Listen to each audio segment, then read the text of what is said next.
Senhor nosso Deus, nosso Pai Celestial. Deus, neste momento, Senhor, que agora vamos te ouvir falar através do teu Filho, Pai. Senhor, usa poderosamente o teu vaso. Estamos aqui, Senhor, para te ouvir falar. Deus, nós queremos, Senhor, nesta noite, através desta mensagem, Senhor, experimentarmos, Senhor, um outro estágio da nossa vida espiritual. Queremos sair daqui tocados, fortalecidos, cheios da tua palavra e da tua graça, Senhor. Em nome de Jesus nós oramos. Amém e amém. Graças a Deus. Meus irmãos, podem assentar, por gentileza. Vamos refletir na palavra do Senhor nesta noite. O Senhor já tem falado muitos louvores, já nos conduziram, inclusive, sem combinar, mas, exceto um que eu pedi para substituir da harpa, mas todos os outros hinos foi a condução do Espírito Santo, que inspirou os irmãos que escolheram, e todos estão, inclusive, alinhados com a palavra que nós vamos trazer nesta noite, e que os hinos já nos ministraram, colocando em nossos corações que nós temos que entregar tudo ao Senhor, de que todas as coisas cooperam para o nosso bem, de que nós precisamos ir além daquilo que temos vivido, que nós precisamos crer que o Senhor e olhar para o Senhor como nosso alvo, nosso objetivo, ter um cântico novo de louvor em nossos lábios, ter a convicção de que precisamos louvar, eu te louvo, eu te louvo, e mais do que tudo, precisamos sossegar. Foi o 5, 7, 8. Então, resumi aqui nessa introdução todos os hinos que cantamos para mostrar que é isto que o salmista Davi estava enfrentando. Salmo de número 13. O tema da mensagem de hoje é enfrentando a aparente ausência de Deus. Davi está num cenário aqui do capítulo 13 de Salmo, em que aparentemente ele está sentindo falta da presença de Deus. Quantas vezes nós não estamos passando em situações e momentos da nossa vida em que parece que Deus não está presente, parece que Deus não está conosco, parece que Deus não está olhando para nós, como cantamos, mas eu preciso aprender a confiar em Ti, eu preciso aprender a descansar em Ti. É isso que o salmista vai nos conduzir nesta noite, e nós vamos tratar em 3 tópicos aqui. Um primeiro momento nós vamos ver a luta interna que Davi estava enfrentando, e ele desceu alguns degraus emocionais que o levaram ao fundo do poço. Estando no fundo do poço, é o segundo tópico, ele faz uma oração no meio da sua angústia e da sua aflição. E ao final, ele lembra-se das convicções que ele precisa ter em Deus para tornar a subir e a sair deste fundo do poço emocional, de dificuldade que ele enfrentou aqui. Davi foi um homem que enfrentou e experimentou muitas emoções ao longo da sua vida. Ele experimentou tristezas, angústias, alegrias, frustrações. Ele expressou a sua esperança em Deus. Ele disse que o Senhor é quem adestra as suas mãos para a batalha. Ele diz: o Senhor é a minha rocha, o Senhor é meu escudo, o Senhor é a minha fortaleza, o Senhor é que me sustenta. Então Davi experimentou muitas oscilações na sua vida, muitas dificuldades que o levaram a experimentar Deus de várias maneiras, em vários cenários e em várias circunstâncias e situações da sua vida. Nós precisamos conhecer o Deus que é o Deus que provê. Nós precisamos, para experimentar e conhecer o Deus que provê, precisamos enfrentar a escassez. Para conhecer o Deus que cura, precisamos enfrentar enfermidades. Para experimentar e conhecer de que o nosso Deus é o Deus que cura. Então, irmãos, quando nós passamos por lutas e tribulações, nada mais é do que Deus trazendo para você, concedendo para você uma oportunidade para você conhecer mais uma faceta de Deus na sua vida. Então é isso que Davi experimentou, um homem experimentado, um homem que inclusive conheceu e experimentou da graça e do perdão de Deus, quando ele, na sua jornada, e como todos nós também, em algum momento da nossa vida, iremos pecar. Davi também passou pela angústia e pela dor, pela aflição do remorso, da culpa de ter pecado contra Deus. E nesta culpa ele escreve o Salmo de número 32 e o Salmo de número 51. O Salmo 32, ele relata que enquanto ele estava numa vida de pecado, ele diz que os seus ossos ficaram como se secavam, estava angustiado de morte. Ele clama no Salmo 32, ele diz: bem-aventurado o homem a quem o Senhor não imputa a maldade. E ele experimenta no Salmo 51 a graça desse Deus que é perdoador. Então ele enfrenta o pecado de frente, e ele conhece um Deus que é misericordioso para perdoar. Ele conhece um Deus que olha para a sua condição de pecador, e ele suplica no Salmo 51, verso 10, ele diz: cria em mim, ó Deus, um coração puro e renova em mim um espírito reto. Portanto, Davi conhece Deus em todos os turbilhões de emoções que ele enfrentou na vida que ele teve. Ele experimentou Deus em vários cenários e em várias circunstâncias. No entanto, o Salmo de número 13 é um salmo que não é fruto do pecado que ele sofreu, que ele cometeu e experimentou para escrever e compor o Salmo 32 e 51. O Salmo de número 13, nós não temos aqui um cenário de pecado, de erro, mas, no entanto, ele é um salmo que expressa as ameaças visíveis e invisíveis que nós sofremos no nosso dia a dia. Nós somos ameaçados por inimigos e adversários que nós contemplamos e vemos, mas também somos afligidos por adversários invisíveis que nós não podemos ver e nem palpar. Davi, aqui no Salmo 13, está sendo atacado provavelmente por pessoas, porque ele diz que tem inimigos que se levantam contra ele, mas também podem ser circunstâncias de angústias e aflições do seu cotidiano, da sua família. Quando ele enfrenta, por exemplo, a revolta e a rebelião de seu próprio filho. Pode ser um cenário em que ele está enfrentando a rebeldia de Absalão, por exemplo. Ele está angustiado, está aflito. Mas muitas vezes também nós podemos ser tentados por espíritos malignos que procuram lançar setas para nos fazer cair. Mas em muitos momentos nós somos também tentados pelos pensamentos indignos que nos assaltam na nossa mente. O pastor Rômulo sempre dizia, às vezes nós estamos aqui, passa uma borboleta na cabeça e a gente começa a ficar pensando naquele problema, e a gente acaba sendo conduzido por um pensamento indigno, mau, a pensar coisas ruins. E esses pensamentos indignos que nós muitas vezes somos tentados, podem nos conduzir a um sentimento de culpa, depressão e ao mal do século. A depressão é o que aflige muitas pessoas. São apenas pensamentos. Então, veja que aqui Davi não dá para discernir se ele está enfrentando um conflito interno emocional ou se ele está enfrentando inimigos e adversários externos. A exemplo de Saul, que era um inimigo declarado de Davi, ou se ele está enfrentando um conflito familiar, problemas emocionais, ou se ele está escrevendo esse Salmo de número 13 pelos conflitos próprios de um rei governando o seu povo, as angústias. O que eu vou fazer para conduzir o povo que Deus confiou a mim? Pode ser essas angústias que estão se apoderando de Davi. O certo é que todo esse cenário, você e eu também podemos estar enfrentando. Podemos estar passando por isso. São as lutas internas que nós enfrentamos diariamente. É a luta. O que será se eu realmente morrer, como a médica disse? Como ficará meu filho? Como ficará minha esposa? Como ficará a minha vida? O que será se eu partir?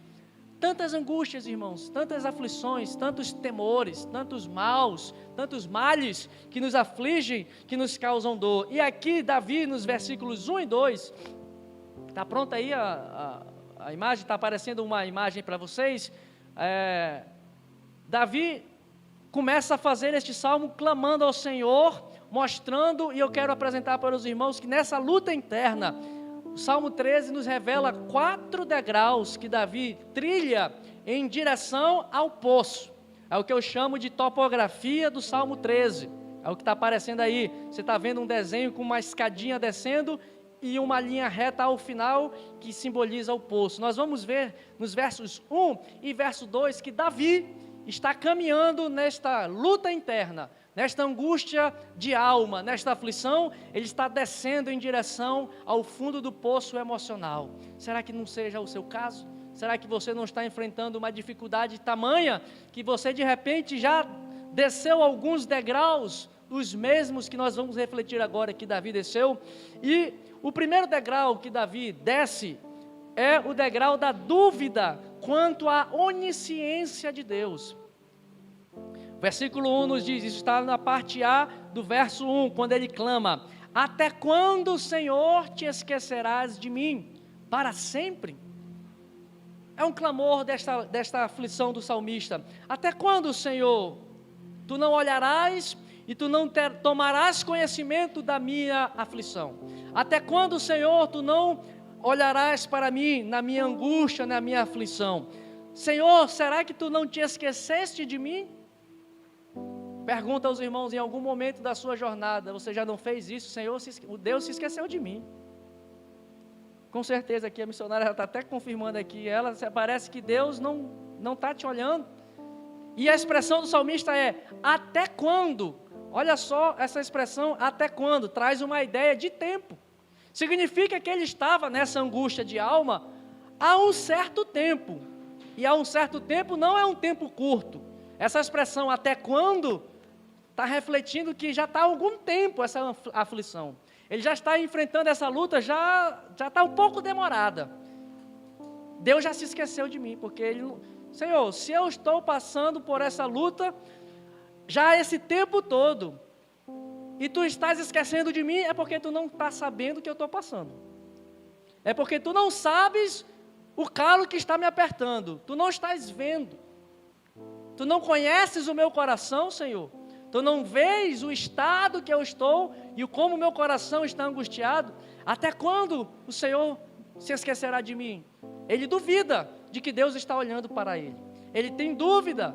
Davi, que era um homem experimentado, como eu falei no início, conheceu Deus de várias maneiras, mas essa era uma angústia tal que levou o rei a duvidar. Será que Deus não se esqueceu de mim?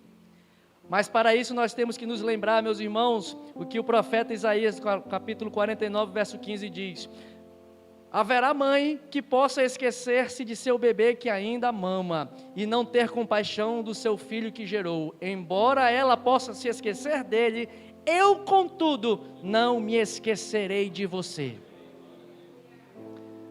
Quando esses pensamentos te assaltarem a mente, melhor dizendo, assaltarem o teu pensamento, porque eles vêm assim para roubar mesmo, por isso que eu estou usando a expressão assaltar. Esses pensamentos de dúvida assaltam a nossa mente e nós ficamos perdidos e nos roubam a fé. Lembre de Isaías 49, ainda que a sua mãe, ainda que a Graziele se esqueça do Thomas, contudo o Senhor não se esquece de você, meu irmão. Ele ouviu o teu clamor lá no teu leito do hospital. Ele ouve a tua súplica de aflição. Ele ouve o teu medo. Senhor, eu estou temendo pela minha vida. Senhor, eu estou com angústia de morte. Ele não se esquece de nós. Diga para o seu irmão, Deus não se esqueceu de você. Mas tem um segundo degrau que Davi desce nessa sua angústia, nessa sua aflição. Pode ser que você desceu esse primeiro degrau e com essa palavra você já deu passo atrás e volte para cima. Mas pode ser que alguns já estejam num segundo degrau de aprofundamento emocional ruim, que é versículo 1 ainda, a parte B, quando Davi diz: até quando esconderás de mim o teu rosto? Aqui Davi está com o pensamento, Deus está se afastando de mim de propósito. É de propósito que ele está fazendo isso. Ele virou o rosto dele. Ele olhava para mim e de propósito ele virou o rosto para o outro lado e me deixou lá na prova. E me deixou largado às traças. Largado enfrentando os meus inimigos. Davi está nessa dúvida. Ele está dizendo, foi de propósito. Deus fez isso de propósito comigo. Esse afastamento, como eu já falei no início, parece que já era há algum tempo. E essa expressão Tu tens afastado o teu rosto de mim, Senhor. Expressa que Davi não parou de orar. Está subentendido por trás dessa declaração, ele continuava buscando a Deus. Ele continuava cantando louvores ao Senhor. Certamente ele continuava clamando e orando a Deus, mas o rosto do Senhor estava virado contra ele. Ele estava ali de joelho, no quarto, orando, na sua súplica, e Deus estava flauteando, olhando para o outro lado, não estou nem ouvindo, não quero nem te ver, estou de rosto virado para contigo. Essa era a sensação de Davi, meu rosto está virado. E isso, irmãos, essa expressão do rosto do Senhor sobre nós, no Antigo Testamento, revela a graça e a misericórdia de Deus. O rosto do Senhor voltado para com seu povo significa que Ele está com seu rosto olhando com graça e misericórdia. E esta expressão do rosto do Senhor sobre o seu povo, inclusive era um elemento integrante da bênção sacerdotal que lá em Números capítulo 6, verso 25, é instruído que Arão faça e imponha sobre o povo, que o Senhor faça resplandecer o seu rosto sobre ti, e Ele tenha misericórdia de ti, e Ele te dê diga comigo, e Ele te dê mas olha o que Ele diz, o rosto do Senhor seja sobre ti, e tenha misericórdia. Davi está clamando, está de joelho, está orando, Deus permanece com o rosto virado. É de propósito, não tem outra explicação. É de propósito que Deus não ouve a súplica. Ele está fazendo para me matar na unha, como a gente diz no jargão popular. Deus está me matando na unha, porque Davi continua clamando. Até quando tu vais permanecer com teu rosto virado, contrário a mim, Senhor? Até quando? Davi desce mais um degrau, o terceiro degrau. Veja só, ele está duvidando da onisciência de Deus, de que Deus está olhando para ele. Ele está achando que Deus está fazendo isso de propósito. E o terceiro degrau, é o que nós falamos aqui, que é o autoconselho mórbido.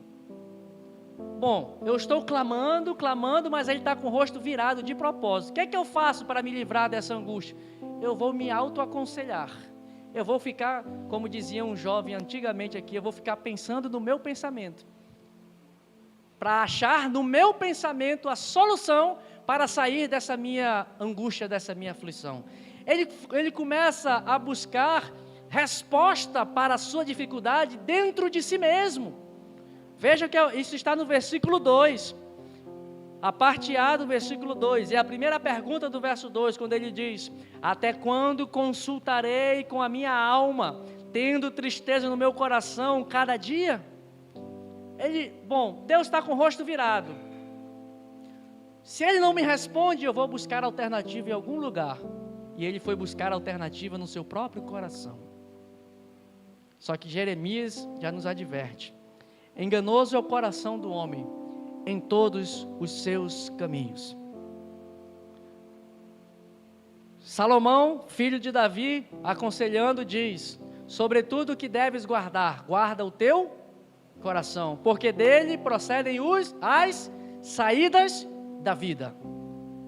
Davi, na sua angústia, na sua depressão, na sua aflição, desce o terceiro degrau, e ele estava sendo consumido e sendo aconselhado. Olha isso, irmãos, ele estava tirando conselho de um coração entristecido. Ele estava buscando conselho em um coração amargurado, aflito. Que conselho vai sair de um coração desse, irmão? Como aquela brincadeira que o pessoal faz: Deus não está falando comigo, aí ele pega a Bíblia, vou abrir a Bíblia aqui, em alguma palavra, ele abre a Bíblia, e Judas foi e se enforcou. Não, isso aqui Deus não está falando comigo não. Aí ele fecha a Bíblia de novo, e abre de novo e diz: agora vai tu e faz tu mesmo, faz o mesmo. Quando nós estamos em um grau tão profundo de tristeza, angústia, o que vai sair do teu coração, irmão, é só conselho ruim, é só coisa tenebrosa. Pastor Jean está me ajudando aqui, vai sair só sofrência do teu coração, porque você está aflito. Mas o bom homem tira do seu coração o bom tesouro. Só que o que tem que estar no coração? Não é o autoconselho pessoal. Eu vou buscar nas minhas habilidades, eu vou procurar alternativa para resolver esse problema, nas minhas habilidades naturais e humanas, nas minhas capacidades, eu vou buscar a solução aqui. Não, irmão, não é esse tesouro que nos resolverá os problemas. Nós temos que buscar ao Senhor dia após dia. É do Senhor que vem a resposta. O homem faz planos, mas a confirmação vem dos lábios do Senhor. Não é do seu coração nem do meu. Do nosso coração somente sairá coisas que não prestam para nada, inservíveis. E o último degrau, o fundo do poço, que ele desce é a sensação de desamparo. Isso tudo está também na parte B do verso 2, quando ele diz: até quando se exaltará sobre mim o meu inimigo? Ele está tão aflito, tão angustiado, tão desesperado, tão desamparado, que ele diz: agora meus inimigos estão prevalecendo contra mim. O contexto do Salmo 13 não nos dá, não é conhecido se ele estava enfrentando, como falei no início. Pode ser que este inimigo seja um inimigo a exemplo de Saul, ou os filisteus. Os inimigos estão prevalecendo contra mim. Mas também esse inimigo pode ser um inimigo interno. Isso nós podemos tirar pelo versículo 3, porque ele está com medo de morrer. Pode ser um inimigo que está afligindo a sua alma a ponto de ele estar angustiado de morte. Seja qual for o inimigo, ele está se sentindo completamente desamparado. Afinal de contas, Deus virou o seu rosto e não enxerga mais a minha miséria, não contempla mais a minha angústia, não contempla mais, eu estou ali chorando, lamentando, clamando, orando, jejuando, estou de joelho, mas Deus não ouve a minha oração, Deus não responde a minha oração, Deus não se inclina para ouvir o meu clamor. Meu filho, eu estou aqui. Não. Veja que o fundo do poço é o completo desamparo. Como dizia, tem algum jargão, né, de um antigo presidente: não me deixem só. Lembra lá nos anos 90 que dizia? Os mais novos não sabem nem o que eu estou falando. Lembra ou não lembra? Quem dizia isso? Qual era o presidente que dizia isso? Primeiro impeachment que aconteceu no Brasil, na hora da angústia, ele gritou para o povo e dizia: meu povo e minha pova, não me deixem só. O presidente Collor, que foi impeachmentado, e era o discurso que ele fazia: não me deixem só. Será que nós não estamos como ele, assim, sentindo-se abandonado? A tua angústia está tão grande que eu estou desamparado. O Senhor não olha mais para mim, eu estou completamente aflito. Esse é o fundo do poço, irmão, que nessa noite o Senhor quer nos fazer sair. Que nesta noite o Senhor quer nos fazer vencer. Este salmo, apesar de aparentemente ser um salmo que nos mostra um cenário de completa desespero, angústia e aflição, ele vai terminar completamente ao oposto. Ele começa com um salmista angustiado e aflito e termina com um salmista alegre, satisfeito e esperançoso. E quando ele chega no fundo do poço, ele faz uma oração. No fundo do poço, ore. Mas espera aí, pastor, ele já não estava orando e Deus não estava de olhos, de rosto virado? Sim, mas como dizemos no popular, oração e canja de galinha não faz mal a ninguém. Continue orando. Por isso que a palavra diz: orai sem cessar. Orai sem cessar. Mas Deus está com o rosto virado. Ore ao Senhor. Mas Deus não está me respondendo. Clame ao Senhor. Deus não está falando nada. Adore ao Senhor. Está sofrendo, louve. Está chorando, louve. Não importa, louve. Teu louvor invade os céus, irmão. Continue clamando. Na oração de Davi, que vai do versos 3 ao 4, eu chamo de a oração do aflito. Que nesta noite você, de repente, se está nesse cenário, pode fazer a oração do angustiado. O céu pode estar repleto de nuvens, irmãos. Você está passando por uma dificuldade, o céu está nublado, está tenebroso, mas tenha certeza, e o céu nublado e tenebroso é o sinal de que Deus não está te respondendo. Mas além das nuvens, o sol permanece brilhando, além da tempestade, o Senhor continua lá, Deus está lá, Deus continua vivo, Deus continua governando, e Ele continua te olhando. A expressão de Davi, ele diz assim no versículo 4, atenta em mim, ouve-me, ó Senhor meu Deus. Pastor Jean, fica de pé aqui por gentileza. Olha esse homem grande, né? Vem para cá, vira de frente para lá. A oração do aflito, Davi já estava orando, irmão. Estava clamando, estava louvando, e Deus estava de rosto virado. Essa expressão, quando ele diz, atenta em mim, Senhor, é como se Davi pegasse o rosto do Senhor bem assim, ó. Não, peraí, deixa que eu viro. Atenta para mim, Senhor. Olha com a tua misericórdia para mim, porque o Senhor é bom. Irmão, a oração do aflito é pegar o rosto do Senhor. Senhor, vira. Eu sei que tu estás de rosto virado. Obrigado, pastor, pode sentar. Eu sei que tu estás com o rosto virado, mas atenta para mim, Senhor. Olha para a minha situação, Senhor. Olha para a minha angústia, Senhor. Olha para a minha aflição, Senhor. Ouve-me, ó Senhor, meu Deus. Será que você algum dia já fez essa súplica ao Senhor de desespero? Senhor, eu estou completamente desesperado. Estou completamente abandonado. Mas, Senhor, como Pedro declarou, para onde iremos, Senhor? Se só Tu tens as palavras de vida eterna. Não tem saída, irmão. O que temos que fazer é clamar mais, nos prostrar mais, nos quebrantar mais, nos humilhar mais e clamar, Senhor, eu estou aqui só o pó, só a misericórdia, atenta para mim, Senhor, olha para as tuas misericórdias e vira o teu rosto para olhar e me contemplar, porque as tuas misericórdias são as causas de nós não sermos consumidos. O Salmo 146, verso 8, esse mesmo Davi, olha o que ele escreve, mostra-me o seu amor fiel já pela manhã, Senhor, porque confio em Ti, mostre-me o caminho por onde eu devo andar, porque a minha oração é sincera. O amor fiel do Senhor, dia após dia, está sobre nós. Davi clama, e aí, irmão, Davi decide dar um basta, nesta jornada depressiva, nessa escada abaixo. Davi estava descendo emocionalmente escada abaixo, estava indo para o fundo do poço, chegou ao fundo do poço, lá de baixo, pode ser que tenha gente que já chegou no fundo, mas ainda tem um calabouço, depois do fundo do poço, terminou o poço, ainda tem mais um nível, mas tem um alçapão, ao final do poço pode ser que ainda tenha um alçapão, não importa, mas Deus ouve a tua oração. Jonas ouviu a voz de Deus e foi para a barriga do peixe, tinha um poço, ele foi para o fundo do poço. Qual era o fundo do poço de Jonas? Quando ele ficou, não, o fundo do poço de Jonas foi quando ele estava na parte de baixo lá do navio, o navio sendo jogado para um lado e para o outro, ali era o fundo do poço de Jonas, sendo chacoalhado. O alçapão de Jonas, qual foi? Quando ele foi para a barriga do peixe.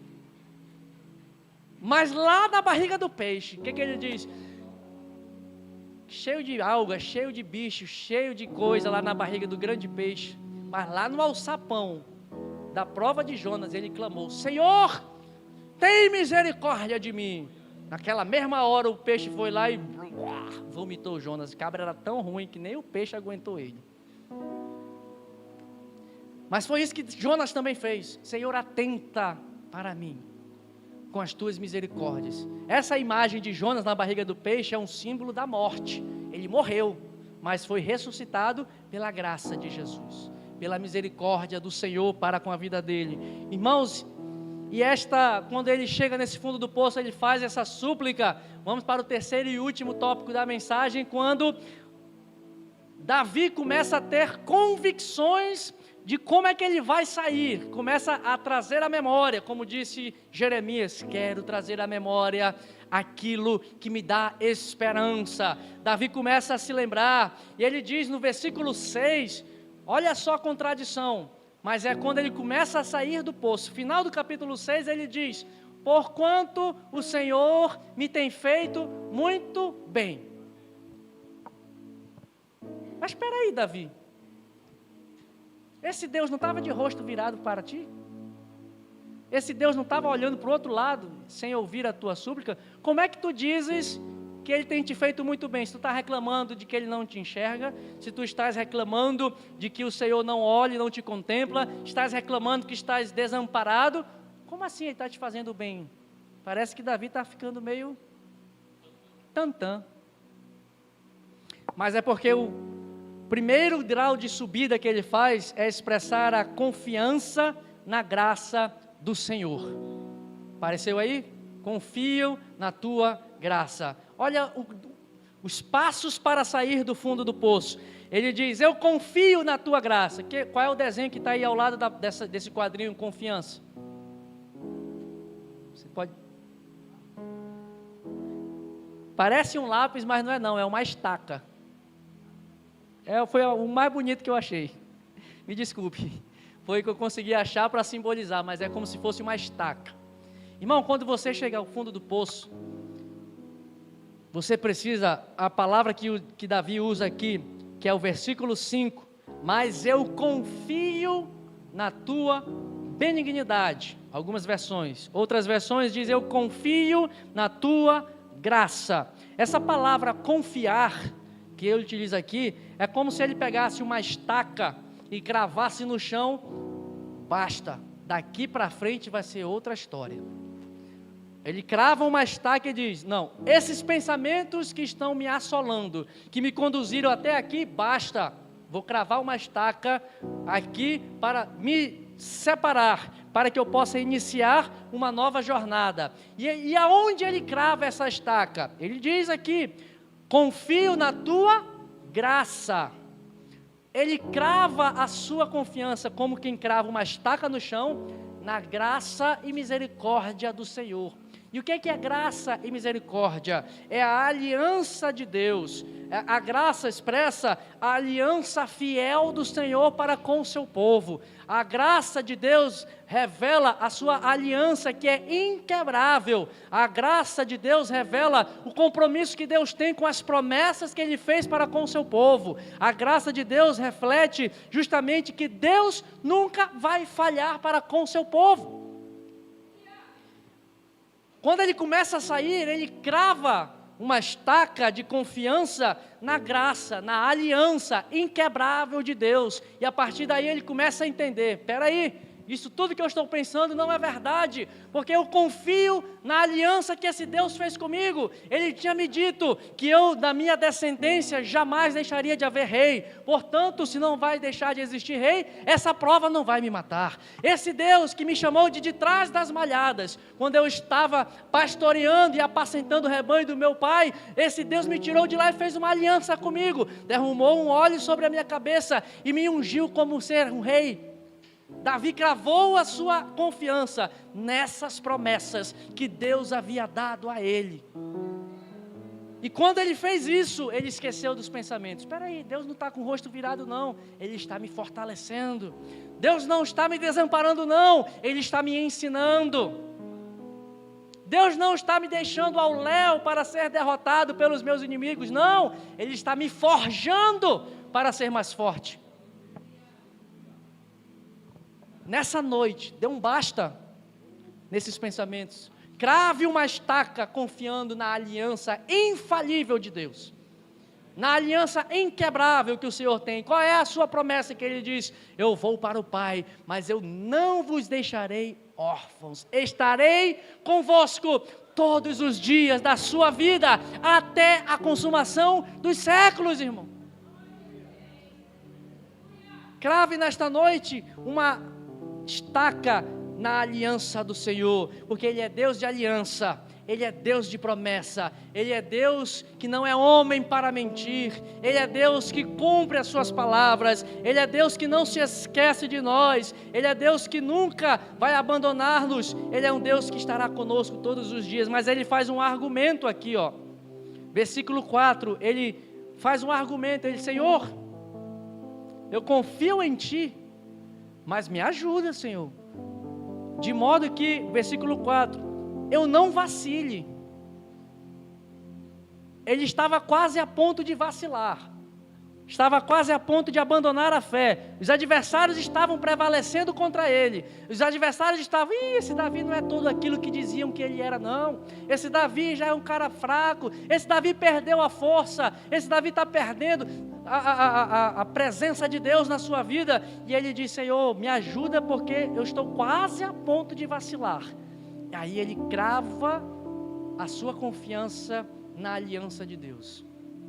E depois segundo passo que ele começa a sair do buraco, ele diz: eu me alegrarei na tua salvação. Davi se lembra dos livramentos passados. Davi se lembra de como ele deu vitória para ele contra Golias. Davi se lembra de como o Senhor adestrou as suas mãos para a batalha. Davi se lembra dos cânticos que as mulheres cantavam para ele. Saul matou seus milhares, mas Davi matou seus 10 milhares. Davi se lembra de que o Senhor começou a livrá-lo, de que o Senhor lhe deu vitória. O Salmo de número 18 diz assim: cordéis da morte me cercaram e torrentes da impiedade se apoderaram da minha alma, mas contudo aos seus ouvidos chegou o meu clamor perante a sua face, e o Senhor me livrou. Isso aqui é Salmo de Davi, Salmo de número 18. Ele também entende e começa a se lembrar, e começa a se alegrar, e começa a cantar ao Senhor, começa a adorar ao Senhor. Veja, irmão, está com dificuldade, não sabe nem como orar, cante ao Senhor, adore ao Senhor, alegre-se na salvação. O Senhor ainda vai te salvar. Porque te abates, ó minha alma? Porque te afliges dentro em mim? Confia no Senhor, espera nele, pois eu ainda o louvarei. O choro pode durar uma noite, mas a alegria, certamente, irmão, ela vai vir pela manhã. Se alegre, que a salvação do Senhor virá. Nós não vivemos de coisas feitas por aquilo que podemos explicar. Precisamos nos alegrar na salvação de Deus, porque a salvação de Deus nem sempre será da maneira que nós achamos que tem que ser. As coisas de Deus muitas vezes são inexplicáveis. Como é que essa pedra saiu? Não sei. Mas nós precisamos nos mover pelas promessas de Deus, não por aquilo que vemos, nem por aquilo que entendemos ser o certo. Deus faz coisas inexplicáveis. Para trazer salvação para o seu povo, Ele fez o inexplicável, que foi abrir o mar vermelho, e o povo passou a pés enxutos. Para salvar e trazer salvação para o seu povo, Ele fez o sol parar de um lado, a lua parar do outro, e Josué teve vitória sobre o seu povo. Isso é inexplicável, irmãos. É inexplicável entender como 7 voltas ao redor de uma muralha e tocar um instrumento pode derrubar uma muralha grande, espessa, mas é inexplicável. Alegre-se, porque a salvação do Senhor vai chegar de maneira inexplicável na tua vida, de forma que você não entenderá. E vamos falar como o salmista no Salmo 126: quando o Senhor mudou a nossa sorte, o nosso rosto, os nossos lábios ficaram como aqueles que sonham, porque é inexplicável. Nós nos guiamos por aquilo que é inexplicável. O Evangelho de Deus é loucura para as coisas desta vida, mas é esta loucura que nos leva à salvação. Um homem que morre é quem nos salva. Um homem cravado, fraco, desnudo, na cruz do Calvário, este é o caminho da salvação. Isso é loucura. Para os gregos, que tinham uma figura de deuses imponentes, Hércules musculoso, este é um Deus verdadeiramente poderoso. Mas o poder de Deus se aperfeiçoa na nossa fraqueza. E por final, cantarei, é o ápice da saída da aflição. Cantarei ao Senhor, versículo 6, porquanto Ele me tem feito muito bem.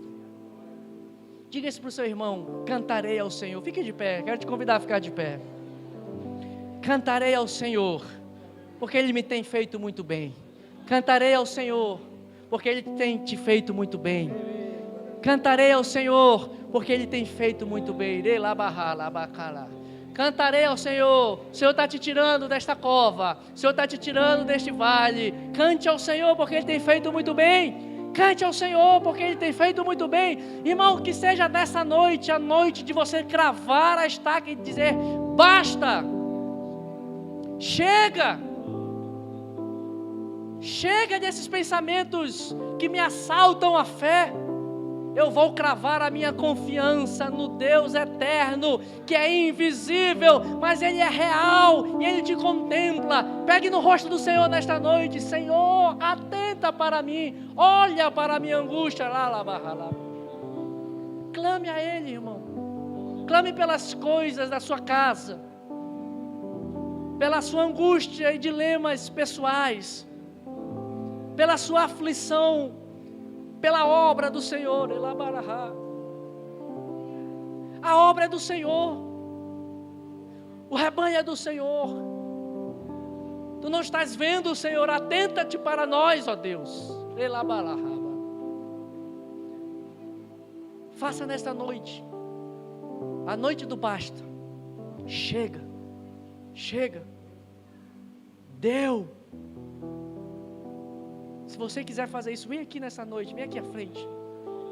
Dê um basta, crave a sua confiança neste Deus de promessa, nesse Deus de aliança, nesse Deus que não é homem para mentir, nesse Deus que sabe. Ele está te olhando, a nuvem está espessa, a tempestade está grande, mas o sol da justiça permanece brilhando. Eu já estou aqui por um clamor ministerial, e o Senhor sabe. Eu já estou apresentando a Ele aqui e pedindo ao Senhor nesta noite: basta, Senhor. Pedindo nesta noite que o Senhor, pegando no rosto do Senhor, Senhor, vira-te para nós, Senhor. Faça isso, irmão. Deposite a sua confiança nele, deposite o seu fardo nele. Ele está te contemplando, meu irmão. Por mais que pareça, os olhos dele permanecem em ti. Os olhos dele permanecem sobre o seu povo, sobre a sua igreja. Os seus ouvidos estão atentos para nos ouvir. Cantarei ao Senhor louvores, cantaremos a ti, Senhor. Jesus, estamos nesta angústia, Senhor, mas clamamos a ti, Jesus.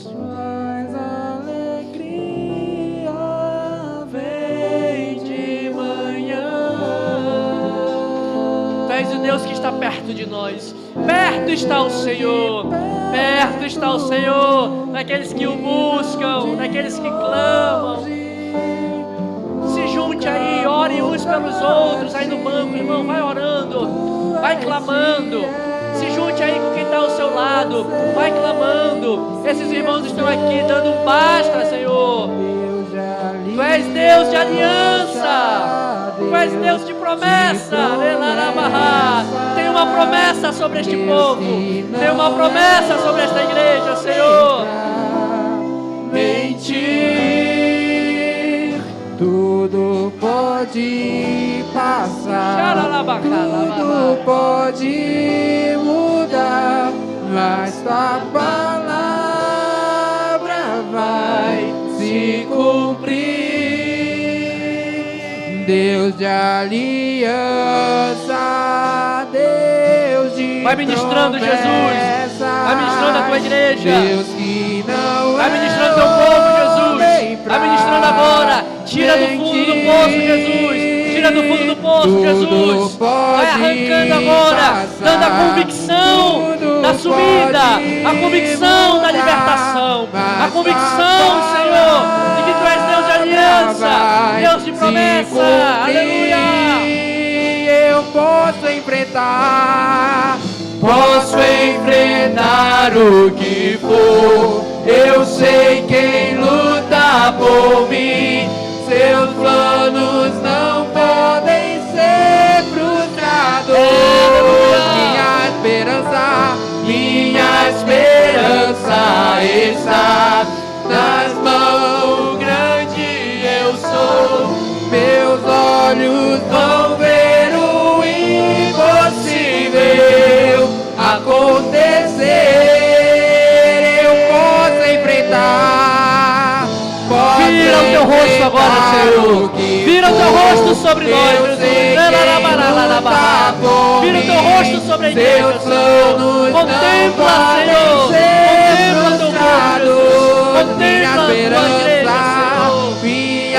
esperança está nas mãos do grande eu sou.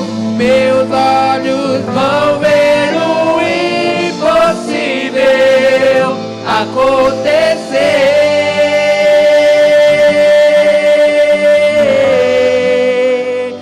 Deus de aliança, Deus de promessas, Deus que não é homem pra mentir.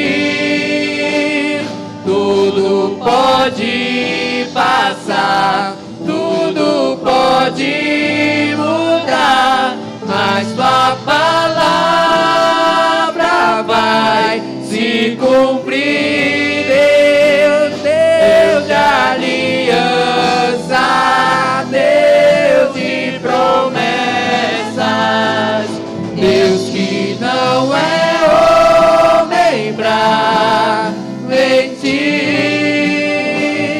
Tudo pode passar, tudo pode mudar, mas tua palavra vai se cumprir.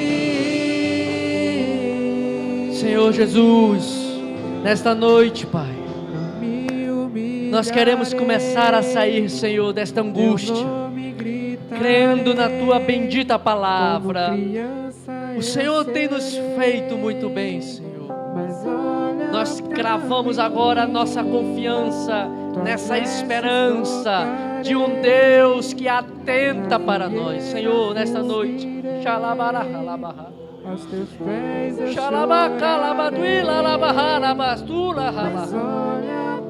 Vai invadindo corações agora, Jesus, agora, Jesus.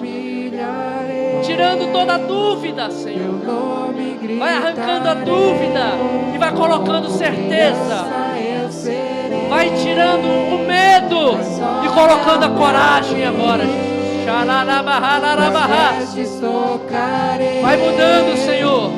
Vai mudando a realidade, Jesus. Vira o teu rosto para nós, Jesus. Vira o teu rosto para o teu povo, Jesus. Vira o teu rosto para nós, Senhor. Olha para nós, Senhor. Olha para nós, Jesus. Olha para nossa angústia. Olha para nós, Senhor. Olha para nós, Senhor. Olha pra mim. Com a tua graça é fiel. Com a tua misericórdia que é sem fim. Olha, Jesus. Muda, Senhor. Muda, Senhor. Pois eu preciso do teu olhar. Olha pra mim, Senhor. Olha pra mim. Vai ministrando, Jesus. Senhor.